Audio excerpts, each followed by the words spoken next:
चाचा चौधरी और हाईवे के लुटेरे।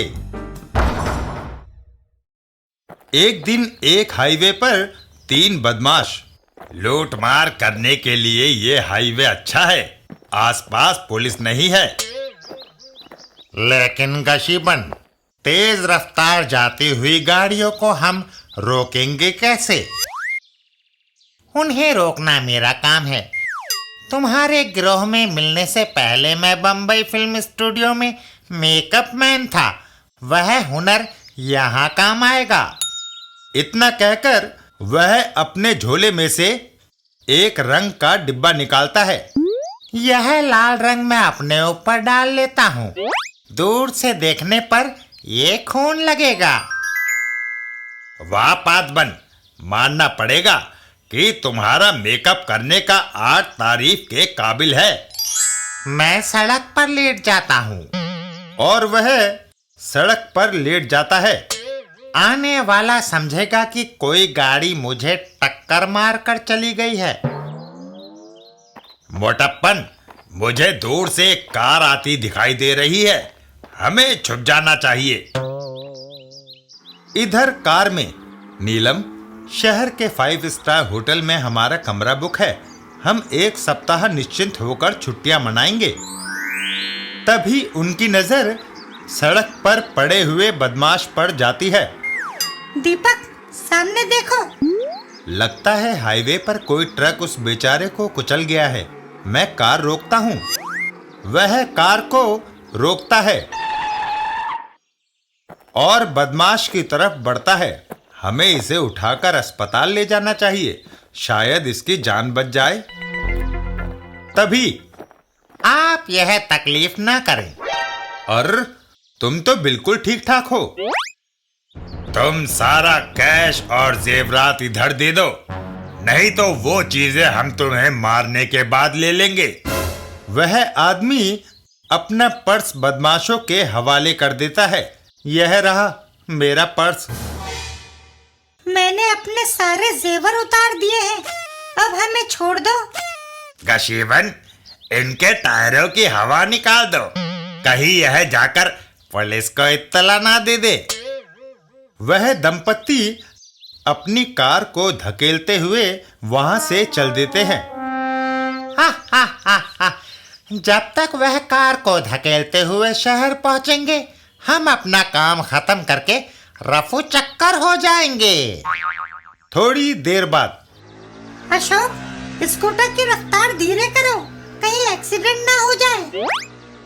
कल्पना, तुम्हारा पति डॉक्टर है। अगर एक्सीडेंट हो भी गया तो जल्दी स्वस्थ करना मुझे आता है।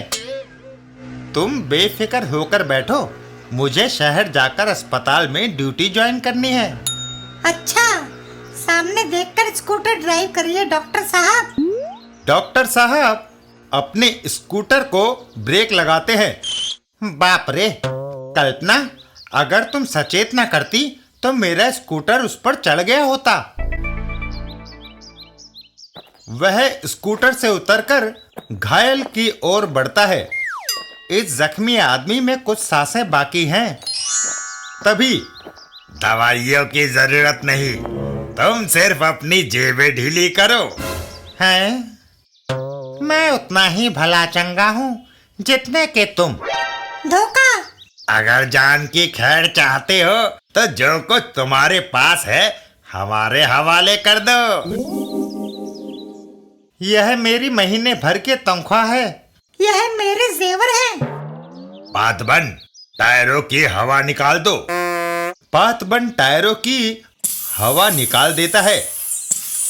शुक्र मनाओ कि हम तुम्हारा स्कूटर नहीं छीन रहे, सिर्फ तुम्हें इसे धकेल कर ले जाना पड़ेगा। इधर चाचा चौधरी और साबू, आओ, हमें अगले शहर पहुंचना है। वहां पर एक संस्था मनोरंजन का रंगारंग कार्यक्रम कर रही है। उन्होंने हमें आमंत्रित किया है। चाचा जी, वहाँ नाटक और संगीत होगा, खूब अच्छा समय बीतेगा। चाचा चौधरी वहां से चल देते हैं। दिन ढलने से पहले हमें वहां पहुंच जाना चाहिए। हाईवे पर आए। चाचा चौधरी कार का हॉर्न बजाते हैं।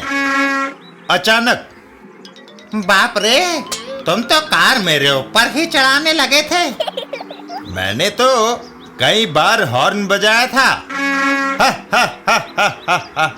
चाचा चौधरी कार को पादबन के पीछे दौड़ाते हैं। अरे बाबा, गाड़ी रोको, क्या मुझे कुचलोगे? चाचा चौधरी ब्रेक लगाते हैं। लो, रोक दी। एक जख्मी आदमी को इतना तेज दौड़ते मैंने पहली बार देखा है। चाचा चौधरी। तभी बाकी के दोनों बदमाश वहां बंदूक लिए आते हैं। बस काफी हो गया, तुमने हमारे साथी को फिजूल में परेशान किया। तुम्हारे पास जो कुछ है निकाल कर रख दो। अबे बच गए। साबू, जो हो, तुम्हें देने के लिए हमारे पास ये है। ओह, आओ। इतना काफी है या और चाहिए? गलती हो गई, दया करो।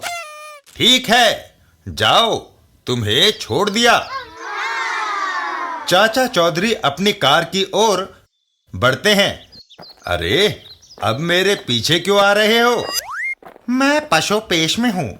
अगर तुमने मेरी एक उलझन का उत्तर नहीं दिया तो मैं हमेशा परेशान रहूंगा। तुमने कैसे पहचाना कि मैं जख्मी नहीं हूँ? जहां तुम लेटे थे वहां तक सिर्फ टायरों के निशान हैं, लेकिन तुम्हें पार करते ही उनके साथ ड्राइवरों के जूतों के निशान भी शुरू हो जाते हैं, जो दूर तक जाते हैं। इससे पता चलता है कि तुम्हें जख्मी जानकर यात्री रुके होंगे। गाड़ियों की हवा निकाल दिए जाने पर वे उन्हें धकेल कर ले गए। एक जख्मी अपनी मदद को आए ड्राइवर की गाड़ी के टायरों की हवा क्यों निकालेगा भला? तुम्हारे ढोंगी होने का ये सबूत काफी था, समझे? चाचा चौधरी। इतना कहकर चाचा चौधरी अपनी कार में सवार होकर वहां से चल देते हैं। आओ साबू, चलें। बदमाश, क्या तुम जानते हो उस आदमी का नाम क्या है? कौन था वह? चाचा चौधरी। तुम्हें कैसे पता? विश्व में वही एक है जिसकी बुद्धि तीक्ष्ण है। चाचा चौधरी का दिमाग कंप्यूटर से भी तेज चलता है।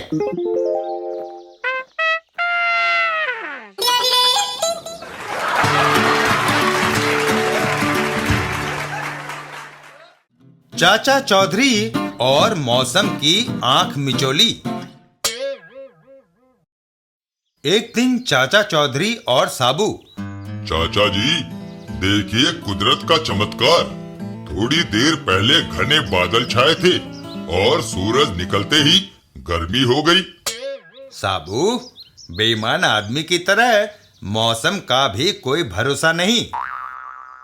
एक बार मैं दिल्ली की गर्मी से बचने के लिए दार्जिलिंग पहुंचा। वहां पर आंधी और तूफान इतना था कि मैं घबरा कर अपने शहर आ गया। इतना कहकर चाचा चौधरी वहां से चल देते हैं। अच्छा, घर जाकर मैं नहाऊंगा, नहाने से गर्मी कम लगेगी। वहीं से कुछ दूरी पर। क्यों घंचो, मुझे बिना सलाम ठोके निकले जा रहे हो? बप्पन, तुझे क्यों सलाम किया जाए? तू अनपढ़, बेकार और आलसी है। तुझ में ऐसी कौन सी खूबी है कि आते जाते तेरा आदर किया जाए? मुझ में जो दिमाग है वह दूसरे किसी में नहीं। तुम नाम लो और बप्पन उसे उल्लू बना देगा। क्या तुम चाचा चौधरी को ठग सकते हो? यह बात मेरे लिए उतनी ही आसान है जितना कि अपनी मूंछों पर तेल लगाना। नामुमकिन। तभी उनकी नजर सामने से आते चाचा चौधरी पर पड़ती है। देखो, वह इधर ही आ रहा है।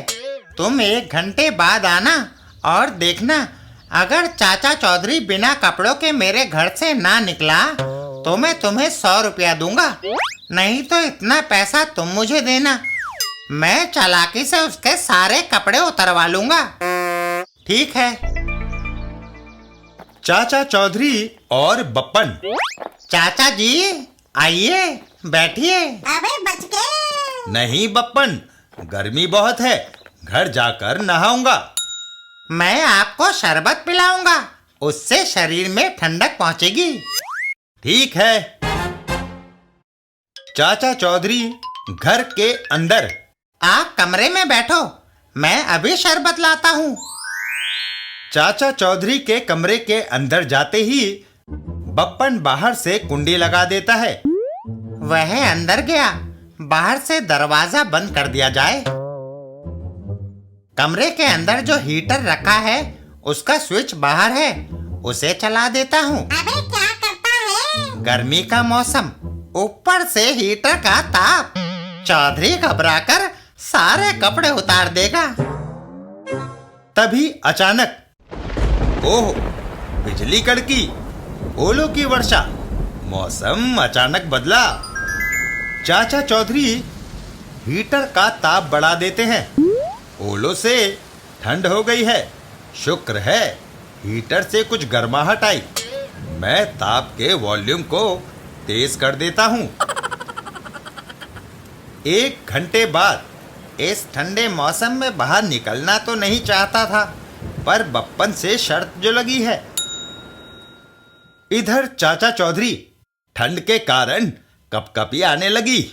शुक्र है यह कंबल मेज पर पड़ा था। चाचा चौधरी कंबल को भी ओढ़ लेते हैं। बप्पन कमरे का दरवाजा खोलता है। बप्पन, शरबत नहीं, अब गर्मा गर्म चाय पिलाओ। मौसम ने धोखा दिया। घंशु और बप्पन। गंशु, ये रहा तुम्हारा 100 रुपया। हाय मौसम।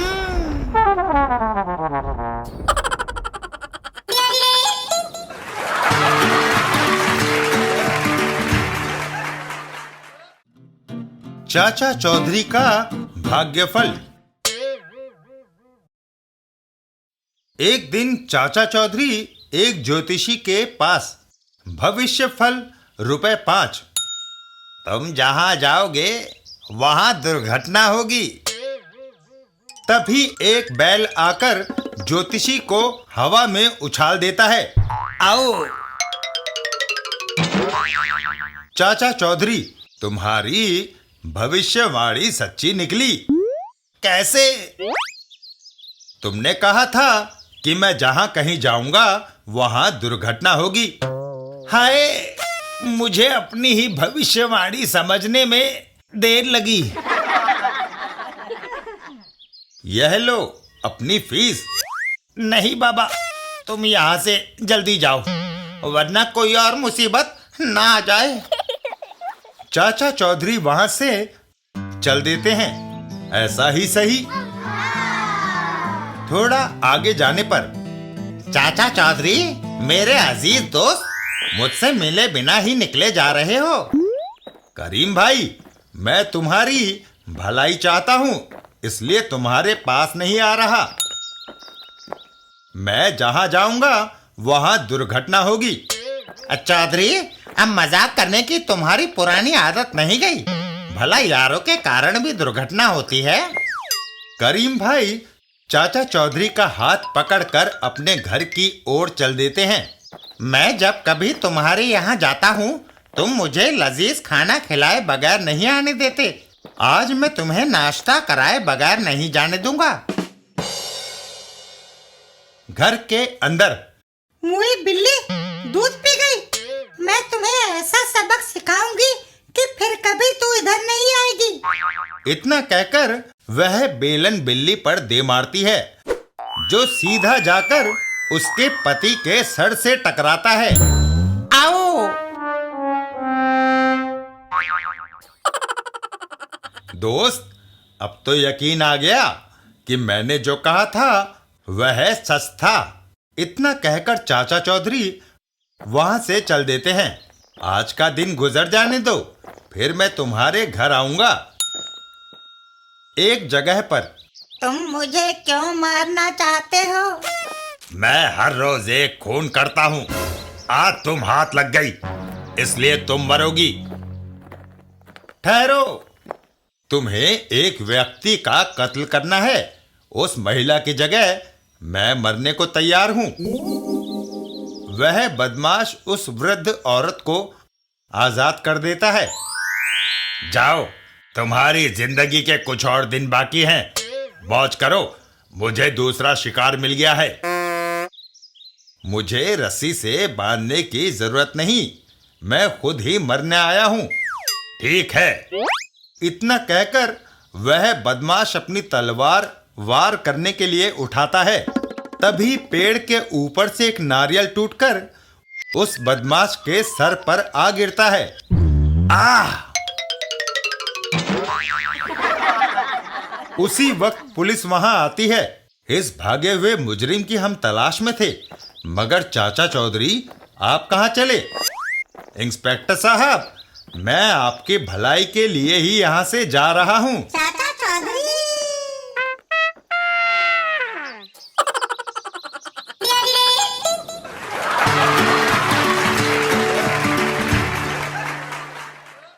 चाचा चौधरी और विचित्र द्वीप। एक दिन चाचा चौधरी और साबू सिटी फ्लाइंग क्लब से मैंने ये जहाज किराए पर लिया है। आज हम इसमें सैर करेंगे। चाचा चौधरी और साबू जहाज पर सवार हो जाते हैं। साबू, देखना कहीं तुम्हारा पैर ना फिसल जाए, वरना सैर सपाटे की बजाय दिन अस्पताल में बिताना पड़ेगा। चाचा जी, आप निश्चिंत रहिए, मैंने संतुलन बनाए रखा है। और वो दोनों टेक ऑफ करते हैं। साबू, अब हम टेक ऑफ कर रहे हैं। मैं आराम से बैठा हूँ चाचा जी। आसमान में जहाज आसमान में सैकड़ों फीट ऊंचा उड़ रहा है। सारे कलपुर्जे ठीक काम कर रहे हैं। जहाज के बाहर नीचे अरब सागर है चाचा जी। दूर आसमान में कुछ आता दिखाई दे रहा है। तभी तेज आंधी उन्हें घेर लेती है। ओह, तूफान! जहाज के अंदर चाचा चौधरी। ऐसे खराब मौसम में जहाज की छत पर बैठे साबू का बुरा हाल होगा। इमरजेंसी लैंडिंग करना होगा। चाचा चौधरी जहाज को एक द्वीप पर उतारते हैं। चाचा जी जहाज को नीचे उतार रहे हैं। मुझे पेड़ों से अपने सिर को बचाना चाहिए। वो दोनों सुरक्षित नीचे उतर आते हैं। चाचा जी, हम कहाँ हैं? ये तो मैं नहीं जानता, पर इतना कह सकता हूँ कि यह भारत की धरती नहीं है। वो दोनों आगे बढ़ चलते हैं। मुझे तो यह कोई टापू लगता है चाचा जी। साबू, तुम्हारा ख्याल सही है। थोड़ा आगे जाने पर चाचा जी, सामने देखो। साबू, मैंने इतना बड़ा चूहा कभी नहीं देखा। तभी उनकी नजर एक खरगोश पर पड़ती है। खरगोश, यह हमारे देश के ऊंट के बराबर है। इन सबसे ज्यादा विचित्र चीज इधर है। चाचा चौधरी चौंक जाते हैं। हाथी हमारे कुत्ते के बराबर? यहाँ सब उलट है चाचा जी। थोड़ी और दूर जाने पर वह दूर एक महल दिखाई दे रहा है। इसका मतलब है कि इस द्वीप में कोई इंसान भी बसता है। इमारत खूबसूरत है चाचा जी। शायद कोई अंदर हो साबू। इमारत के अंदर तुमने मेरे मखजान द्वीप में घुसपैठ क्यों की? हम घुसपैठिए नहीं हैं। खराब मौसम के कारण कुछ देर के लिए हमें अपना जहाज उतारना पड़ा। आप कौन हैं? मैं यहाँ की मलिका जीन हूँ। यह द्वीप मेरी निजी संपत्ति है। यहाँ बाहरी दुनिया के किसी व्यक्ति को आने की इजाजत मलिका जिन, नाराज ना होइए, हम वापस चले जाते हैं। ठहरो, तुम्हें यहाँ दाखिल होने की सजा मिलेगी। मल्लिका के नाखून से धुआं निकलता है। धुआं साबू को लपेट लेता है और साबू का आकार छोटा हो जाता है। ओहो, तुम्हारा आकार घटकर छोटा हो गया है साबू। अब तुम्हारी बारी है। मल्लिका जीन का एक और वार और चाचा चौधरी लंबे हो जाते हैं। कमाल है। चाचा जी, आप पेड़ जितने बड़े हो गए। अब मेरी समझ में आया साबू कि इस टापू के जीव उलट पुलट क्यों है। मैं इस औरत की नाक तोड़ दूंगा। रुको साबू, वह एक जादूगरनी है। तुम दोनों रसोई घर में जाओ और काम करो। रसोई घर में पता नहीं था कि जिंदगी में प्लेटें भी धोनी पड़ेंगी। चाचा जी, क्यों ना हम निकल भागे। साबू, अगर इस हालत में हम अपने वतन गए तो वहाँ हमारे शरीर के आकार को देखकर हर कोई हमारी खिल्ली उड़ाएगा, इसलिए इंतजार करो। रात होने पर चाचा जी, रात हो गई है। मगर मैडम जाग रही है। लगता है यहाँ रात को कोई सोता नहीं। हमें दिन रात काम करना है। सुबह होने पर मल्लिका जीन जंगल को जाओ और लकड़ियाँ काट कर लाओ, फिर आकर उन्हें जलाना और मेरे लिए खाना पकाना। चाचा चौधरी और साबू जंगल की ओर चल देते हैं। यह गुलामों की जिंदगी से भी बदतर है। कम से कम उन्हें कुछ वक्त आराम करने को तो मिलता है। साबू, लकड़ियाँ कट गई, इन्हें टोकरी में डाल दो। तुम बोल क्यों नहीं रहे? वहीं पास में साबू वह सो रहा है, पर इस मगजान द्वीप पर किसी को नींद नहीं आती। चाचा चौधरी थोड़ा नजदीक जाते हैं। अब समझ में आया, इन फूलों में एक अजीब मादक सुगंध है जिसने साबू को सुला दिया। मैं इसे इस झाड़ी से दूर ले जाऊं। चाचा चौधरी साबू को उठाते हैं और वहां से चल देते हैं। अगर मैं यहाँ ना होता तो यह पता नहीं कब तक सोता रहता। एक नदी के किनारे पर चाचा चौधरी साबू के मुंह पर पानी का छींटा मारते हैं।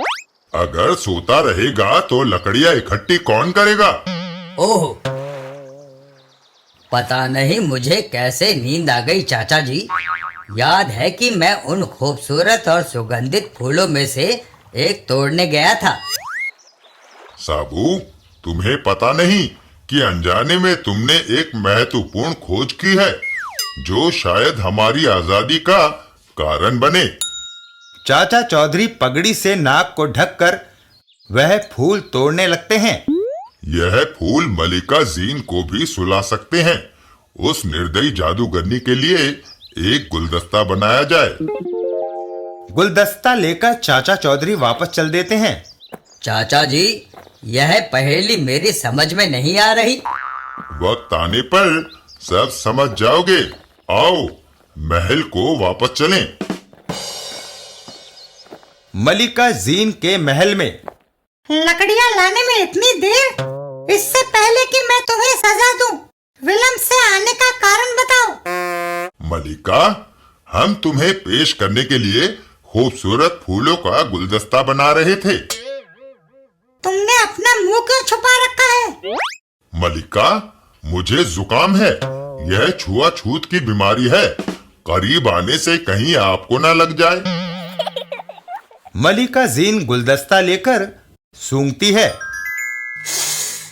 आहा, इन फूलों की खुशबू बड़ी मनमोहक है। अबे बच गए। और मलिका जीन को नींद आ जाती है। वह सो गई। फूलों ने अपना करिश्मा दिखाया साबू। वाह चाचा जी, लेकिन जादूगरनी जीन को सुला देने से हमारा क्या फायदा हुआ? आप पहले जैसे बड़े आकार के और मैं छोटा हूँ। साबू, थोड़ा धीरज रखो। इस महल में कहीं से कैंची ढूंढ कर लाओ। साबू एक अलमारी के नजदीक पहुंचता है। वह कहाँ मिलेगी? इस अलमारी में खोजना चाहिए। अलमारी के अंदर यह कैंची ही लगती है। लीजिए, यह आ गई। लेकिन इससे क्या होगा? साबू, यह कैंची हमारी गुलामी के बंधन काटेगी। चाचा चौधरी कैंची लेकर मलिका जीन के पास पहुंचते हैं। मलिका जीन उंगली उठाते ही जादू चलाती है। इससे पता चलता है कि जादू नाखून में है। इसलिए नाखून काटते ही जादू खत्म हो जाएगा। चाचा चौधरी मलिका जीन के नाखून काट डालते हैं। दोनों हाथों के सारे नाखून कट गए। अब मलिका जीन एक साधारण औरत है। तभी करिश्मा होता है।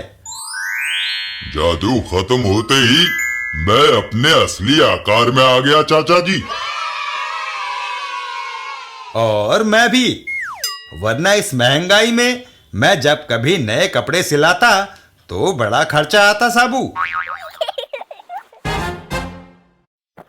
इस टापू का अजीबोगरीब अनुभव मैं कभी नहीं भूलूंगा चाचा जी। साबू, यह एक दिलचस्प याददाश्त रहेगी। मलिका जीन। हाँ, मेरा सिर चकरा रहा है। जिंदगी में पहली बार मुझे नींद आई। चाचा चौधरी। इधर महल के बाहर चाचा चौधरी और साबू। देखो, सारे जीव जंतु भी अपने असली रूप में आ गए। नकली वातावरण का युग समाप्त हुआ। तभी ठहरो, मुझे सुलाकर भाग जाना चाहते थे। मैडम, तुम्हारे जादू से यहाँ की हर चीज मुक्त हो गई है। तुम भी एक आम महिला की तरह जीना सीखो। चलो साबू। चाचा चौधरी और साबू वहाँ से चल देते हैं। मेरे मगजान टापू से आज तक कोई नहीं भाग कर जा सका। तुम्हें सजा भुगतनी होगी। इतना कहकर मलिका जीन अपनी उंगली से जादुई इशारा करती है। लेकिन ओह, मेरी उंगलियों को क्या हो गया? इनसे जादू क्यों नहीं उत्पन्न हो रहा? चाचा चौधरी और साबू। चाचा जी, जहाज की स्पीड बढ़ाओ। मौसम साफ रहते हम अपने देश पहुंच जाएं।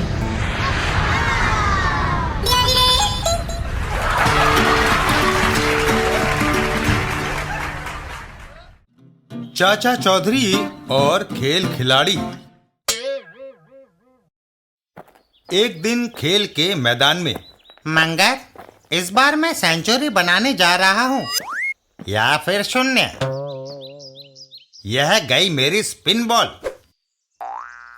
बैट्समैन बॉल को एक जबरदस्त शॉट लगाता है। यह गेंद फील्डर नागजोन के सिर के ऊपर से निकल जाएगी। तभी फील्डर नागजोन एक जाला निकालता है और बॉल को उसमें लपक लेता है। आउट। इस तरह से किया गया कैच क्रिकेट के नियमों की किसी किताब में नहीं माना जाता। हमारे खेल में सब चलता है। बैट्समैन वापस चल देता है। जाओ पवेलियन में और अगला बैट्समैन भेजो। अगला बैट्समैन साबू। फिक्र न करो मंगत, मैं आ रहा हूँ। है, अगला बैट्समैन बड़ा लंबा चौड़ा है। मंगर, जब तक मेरा ये जाल है कोई भी बैट्समैन आउट करना मुश्किल नहीं। बस तुम गेंद थोड़ी उछाल देना। मंगत गेंद को थोड़ा उछाल कर फेंकता है। मेरी अगली गेंद। साबू एक जोरदार शॉट लगाता है और बॉल हवा में ऊंची उछल जाती है। नागजोन, गेंद बहुत ऊंची चली गई है। जब भी वह नीचे आएगी मेरे जाल में गिरेगी और लंबू आउट। अबे बच गए। बॉल नीचे आकर सीधा जाल में गिरती है और फील्डर की नाक तोड़ देती है। आओ। हाय, मेरी ना गेंद ने इसे जख्मी कर दिया। मंगत, मेरा जाल और नाक दोनों टूट गए। तुम फील्ड के बाहर जाओ, तुम्हारे बदले मैं दूसरा खिलाड़ी बुलाता हूँ। जोशीले, मैदान में आओ और नागजोन की जगह फील्डिंग करो। जोशीला मैदान में आता है। वह बेवकूफ था जो कच्चा जाल लेकर फील्डिंग करता था। मैं यह पीतल की मजबूत बाल्टी लाया हूँ। बैट्समैन अब आउट समझो। मंगत अगली बॉल फेंकता है। ये संभालो मेरी गुगली। साबू का एक और जोरदार शॉट। जोशीले, लपको। जोशीले की बाल्टी के तले से बॉल टकराकर सीधा मंगत के सिर पर गिरती है। ओह! आओ! दर्द के मारे मेरी खोपड़ी सन हो गई। हम काफी पिट लिए। मास्टर फौलाद के पास चलते हैं। वह इस लंबू से निपटने का तरीका बताएगा। साबू और मंगत 1 घंटे का लंच ब्रेक, उसके बाद खेल शुरू होगा। बड़ी जल्दी विश्राम कर दिया। हमारे यहाँ ऐसा ही होता है। और दोनों वहां से चल देते हैं। आओ, वह पास ही है। मास्टर फौलाद, एक बैट्समैन हमें खूब पिदा रहा है। उसे आउट करने का कोई तरीका? मैं उसे हमेशा के लिए आउट कर दूंगा। क्रिकेट भी कोई खेल है। चक्का फेंकने के लिए उसे चैलेंज करना चाहिए। पर वह तुमसे ज्यादा बलिष्ठ है और चक्का फेंकने में भी तुम्हें मात दे सकता है। वह मुझे तब हराएगा जब चक्का फेंकेगा। मेरी योजना है कि उसे पहले ही नकारा बना दूं। मेरे हाथ में जो है ये चक्का मैं फेंकूंगा। मेरे प्रतिद्वंदी ने जो फेंकना है वह चक्का इधर अंदर है। मास्टर फौलाद उन्हें इमारत के अंदर लेकर जाता है और वहां आग में तपते हुए चक्के को पकड़ से उठाता है। देखो, भट्टी में तपकर यह लोहे का चक्का गर्म हो गया है। जब वह इसे उठाएगा तो उसका हाथ झुलस जाएगा और वह क्रिकेट का बैट पकड़ने के काबिल नहीं रहेगा। कमाल है। जाओ जोशीले, उसे बुलाकर लाओ। जोशीला वहां से चल देता है। साबू, खाली बैठे बोर हो जाओगे। जब तक लंच ब्रेक है वहां जाकर चक्का फेंकने का खेल क्यों नहीं खेलते? वाह, ताकत आजमाने का वह अच्छा खेल है। इधर मास्टर फौलाद, लोहे के गरम चक्के को पत्थर पर रख दूं। तभी साबू वहां आता है। क्या यहाँ प्रतियोगिता हो रही है? हाँ, मैं तुम्हें चैलेंज करता हूँ। देखना है कि तुम में कितना दम है। मास्टर फौलाद अपने हाथ में थमे चक्के को हवा में जोर से उछाल देता है। यह गया मेरा चक्का। दूसरा चक्का उठाओ और मेरे चक्के से ज्यादा दूर फेंक कर दिखाओ, नहीं तो हार कबूल करो। मैं कोशिश करता हूँ। साबू चक्के की ओर बढ़ता है। तभी साबू, उसे मत उठाना। है? छछुंदर, तुम हमारा खेल रोकने आए हो? मैं तुम्हारा खेल रोकने नहीं आया। मैं सिर्फ यह कह रहा हूँ कि इस चक्के पर राख लगी है। जो इसे उठाएगा उसके हाथ मैले हो जाएंगे। चाचा चौधरी पानी से भरी बाल्टी चक्के के ऊपर उलट देते हैं। क्यों ना चक्के को पानी से धोकर साफ कर दिया जाए। चाचा चौधरी। और फिर साबू, अब चक्का उठाओ और फेंको। साबू चक्के को उठाकर हवा में उछाल देता है। वाह, वह बादलों में गया। मंगत, लंच ब्रेक खत्म हो गया। आओ, अब क्रिकेट मैच शुरू करें। तौबा, मैं हार स्वीकार करता हूँ।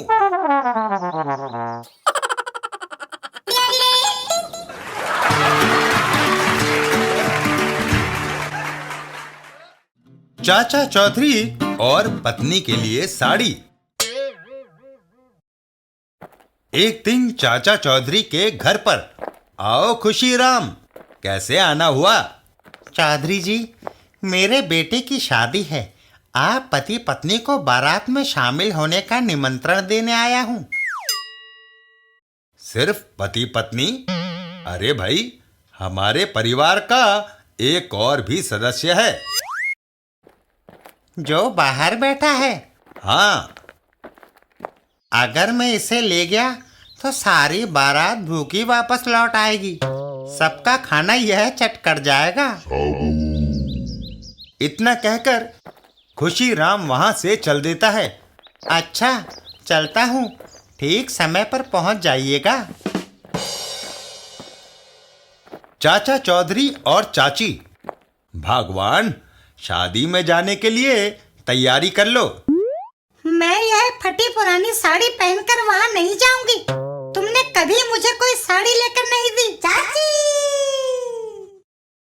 झूठ मत बोलो। यह साड़ी जो तुमने पहनी हुई है हमारी तरफ से है। तुम्हारी तरफ से? वह कैसे? हमारी शादी पर इसे तुम्हें मेरे ससुर जी ने दिया था। हैं? चाचा चौधरी और चाची घर से बाहर चल देते हैं। चलो, कल एक मनी ऑर्डर आया था, उन पैसों से मैं तुम्हें साड़ी ले देता हूँ। मनी ऑर्डर कहाँ से आ गया? तुमने अपने भाई को राखी नहीं भेजी थी? मेरे साले ने उसके पैसे भेजे हैं। वहीं से कुछ दूर एक फुटपाथ पर फुटपाथ साड़ियां। शाकंभी, इस बार काफी कमाई हुई। हाँ रीमना, अगर इसी तरह हमारी साड़ियाँ बिकती रही तो हम अच्छा मुनाफा कमा कर ले जाएंगे। तभी वहां कुछ औरतें आती हैं। साड़ी वापस लो, पैसे लौटाओ। अरे बाप रे, ये वे महिलाएं हैं जो हमसे साड़ियाँ खरीद कर ले गई थी। मैंने जब साड़ी पहनने के लिए खोली तो वह फटी निकली। साड़ी को जब धोया तो वह सिकुड़ कर रुमाल बन गया। देखिए, आपकी शिकायतों के साथ ये साड़ियाँ हम कंपनी को भेज देंगे। वहाँ से जब मुआवजा आएगा अपने पैसे ले जाना। ये सुनकर सभी औरतें वापस चल देती हैं। कहो, कैसी रही? रीपना, सचमुच तुमने औरतों को बेवकूफ बनाकर टरका दिया। रास्ते में चाचा चौधरी और चाची दोनों ठग निकले। वह कटिया साड़ियाँ बेचते हैं। आइए, आपकी पत्नी के लिए बढ़िया साड़ी दिखाऊं। लेकिन वह महिलाएं आपकी शिकायत करती जा रही थी। अजी छोड़िए, औरतें झूठ बोलती हैं। शहर में सबसे अच्छी साड़ियाँ हमारे यहाँ मिलती हैं। देखिए, ये खूबसूरत डिजाइन मुझे पसंद है। भाग्यवान, जरा ठहरो। अरे भाई, तुम इसे जरा पहनकर तो दिखाओ। वह दुकानदार साड़ी को पहनता है। देखिए, आपकी पत्नी इसे पहनकर फिल्म स्टार लगेगी। अच्छा, थोड़ा आगे चलो। जैसे ही वह आगे जाता है तो पानी फेंकते समय महाभारत का सीरियल ना निकल जाए। और वह औरत पानी की बाल्टी ऊपर से नीचे उड़ेल देती है। ओह, मेरे चेहरे पर हरा रंग तुम्हारी साड़ी का है। चलो भाग्यवान, अगर तुम वह साड़ी खरीदती तो तुम्हारा भी वही हाल होता जो उसका हुआ। बो हो। एक साड़ी स्टोर पर। सेठ जी, साड़ी खरीदनी है। आपसे कीमत नहीं लेंगे। क्यों? आपकी पत्नी हमारे शहर की है, वह हमारी बहन हुई। क्या कोई बहन से पैसे लेता है? कुछ देर बाद मेरे रिश्तेदार ने तुम्हें साड़ी दी। तुम्हारा रिश्तेदार? पर वह दुकानदार मेरे शहर का था, इसलिए वह मेरा रिश्तेदार था। तो क्या तुम्हारा रिश्तेदार मेरा रिश्तेदार ना हुआ? चाचा चौधरी,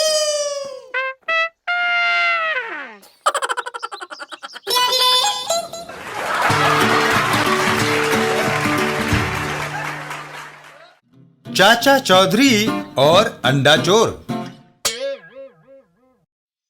एक दिन चाचा चौधरी के घर पर, भाग्यवान, मुर्गी के पीछे पीछे क्यों घूम रही हो? मैं देख रही हूँ जी कि वह अंडा कब देती है। प्रेशर कुकर की तरह मुर्गी के अंडा देने का कोई टाइम सेट थोड़ा ही होता है। आओ बाहर चलकर शॉपिंग कर आएं। वह दोनों घर से बाहर चल देते हैं और डाकू गोबर सिंह उन्हें जाते हुए देखता है। लेकिन अगर हमारे पीछे से मुर्गी ने अंडा दे दिया तब? अंडे में पंख तो नहीं लगे होंगे जो वह फुर से उड़ जाएगा। लौटकर हम उसे ले लेंगे। अंडा? क्यों ना मैं वह अंडा हड़प कर जाऊं? चाचा जी को क्या पता चलेगा कि मुर्गी ने अंडा दिया है या नहीं? यह सोचकर गोबर सिंह मुर्गी की ओर बढ़ जाता है। तभी मुर्गी अंडा दे देती है। आहा, मुर्गी ने अंडा दे दिया। डाकू गोबर सिंह दाएं बाएं नजर फेंकता है, कोई देख तो नहीं रहा, और वह अंडे को उठाने के लिए झुक जाता है। अब यह मेरा है। तभी आए,